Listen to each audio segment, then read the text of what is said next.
Hello, everyone. Welcome to Monday, November 4th at 8:30 in the evening EST.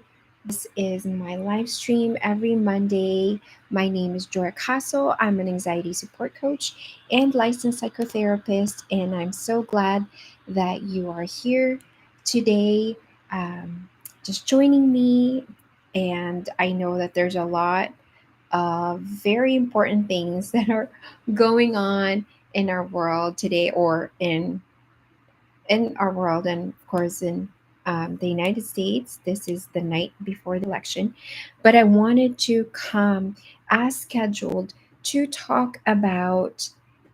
I wanted to bring it back to the basics tonight and just taking care of yourself and how to really prioritize your mental health, your well being. Where do you even start, right? Like, especially for people like us who didn't grow up seeing this, and this wasn't part of our vocabulary.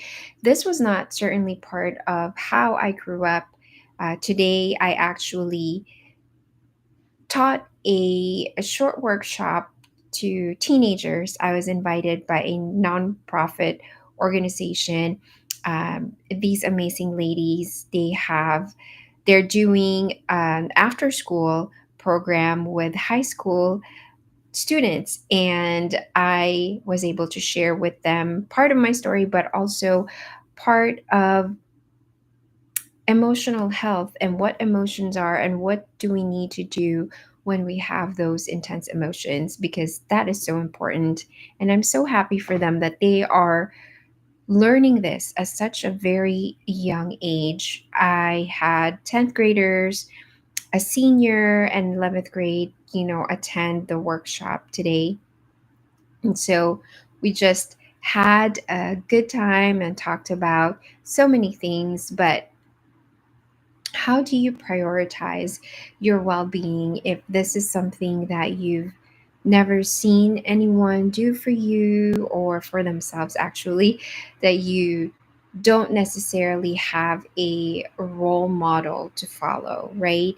And I was thinking about this because I have tons of resources um, right here in my YouTube channel, but they are things that in various topics, right? But I wanted to talk today about the very basics, like where do we start even as we think about our well-being, and how does that journey look like? Or even for myself, how did I get started in this? And truthfully, I did not understand what it meant to take care of myself until I became a mom. After I became a mom, then I started, and this was 16 years ago, I started to experience this anxiety because I'm a first time mom. There were so many uncertainties, surrounding motherhood. My daughter was experiencing so many changes as a baby, and I didn't know, how to help her. And that was really, I think, the first time that I understood that what I was feeling was anxiety. When I was in my 20s, I went through a emotional breakup, and fell into just overwhelming sadness, right? And I didn't know that that was what we would label as depression.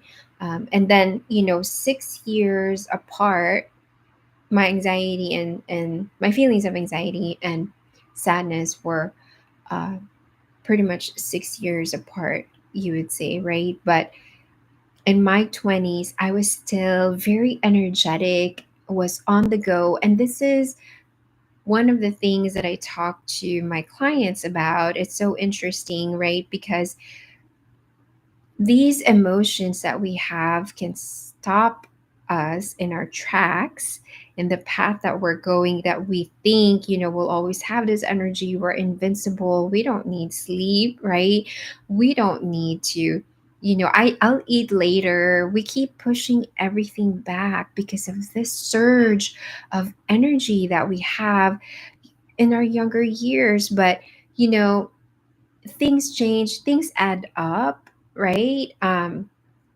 Stress, unresolved, you know, trauma or unprocessed emotions, all of those things add up. But you know what? The things that you do for yourself also add up. The way that you take care of yourself, the way that you prioritize your mental wellness also add up. So both sides of the coin are true. And I think that is such an important message to get out there. So, if you are wondering, for example, right, like when do I need therapy or when do I need a coach? Well, a coach is someone who can really, help you with your goals and moving forward. Coaches don't necessarily dive deep into the past, right? But because if you know your goals, if you know your vision, they can support you to get there. Therapists can also do the exact same thing, but the added element to that is to be able to dive deep into your past and your childhood patterns. Because I do both, right? Not at the same time, for clients, but because I am also trained in complex trauma as well as neuroscience and somatic practices, I'm able to bring those elements into the coaching depending on what clients need. When do you need to start thinking about, having a therapist or hiring a coach? At any time. Because, first of all, a diagnosis is not required to have a professional supporting you, have a professional practitioner, guiding you. And so at any time you can do that. You can also think about any specific area in your life that you would like to work on, to improve on, whether it's I need to sleep better, I want more energy, I want my memory to be sharp, right? I want to know more about how my brain works. Any of those things are valid for you to be able to sit in with a coach or a therapist. You can also, if you're thinking about, I need to understand my emotions, I want to overcome my anxiety, or simply about understanding how my body is affected by stress, those are also things that you can absolutely 100% talk to a therapist or a coach about. So there is no such thing as, a specific time. Not everybody needs a coach or a therapist, right? But everyone can benefit from having either one or actually both of those help.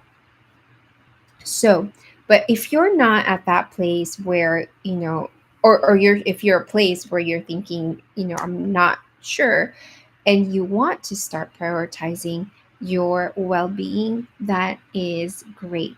And I support you in that. So, how you determine that is, I encourage you to take an inventory of your schedule. Pick a day, right? And look at your schedule and ask yourself, how am I spending my days? How am I spending the hours of my days? Is there room there that nurtures your need, or is it very much centered to caretaking or leading other people, or attending to the needs of your family, right? Or pouring a lot of energy into building your company? Is there in your schedule, can you find a spot where you are actively pouring into yourself? And we go beyond self care. Self care is a necessity.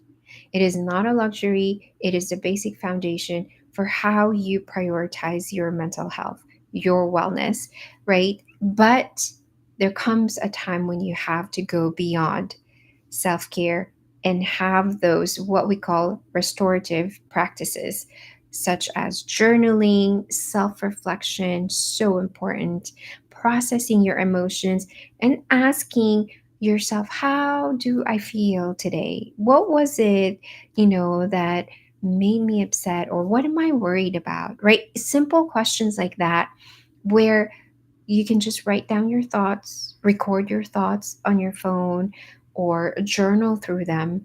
Though that is the very start of how you can prioritize your wellness. And then move into having someone guide you through the deeper parts that you want to connect with yourself, right? If you are, obviously there are um, situations where right away I would say yes, have a coach or a therapist on your side. If you're going through a grieving process for a loved one, or you're going through major transitions in your life and major changes, that's a definite yes. If you are wanting to start on your own, right, and I would suggest looking, like I said, taking an inventory of how you spend your days, what kinds of activities are you involved in? Is there an activity where you go inwards and just quiet yourself? And it doesn't matter how long, right? It could be 5 minutes, 10 minutes. That's already a good way to prioritize yourself. You can also ask questions such as, again, what do you want to improve in your situation, in your life, in this season, in this moment? Uh, what do you want to see more of in your life is also a great question. And is that something that, you know, can answer that question of like, okay, now this is how I can prioritize myself and my wellness, right? If you have any questions, again, feel free to comment, uh, email me, and all of my links are in the description below. I would love to hear from you any thoughts that you have about your well being, your mental and emotional health, and we will go and we will continue to have these topics from here, and just talking about how you would start the healing journey. What does emotional healing your emotional wounds look like, and really diving deeper into those things. I posted about these topics in my social media platforms or accounts, and I am thinking about really diving deep into these things. So I hope that helps, and make sure that you share with your loved ones, your family, or your friends about my YouTube channel so that they can also benefit from these topics, these resources, because I know that now more than ever, we need these tools and support for ourselves and for our families. So, thank you all so much for joining me, and I will see you again next week. Make sure that you are truly prioritizing your mental wellness, especially this week is such a busy week for all of us. Thank you for joining me, and take care.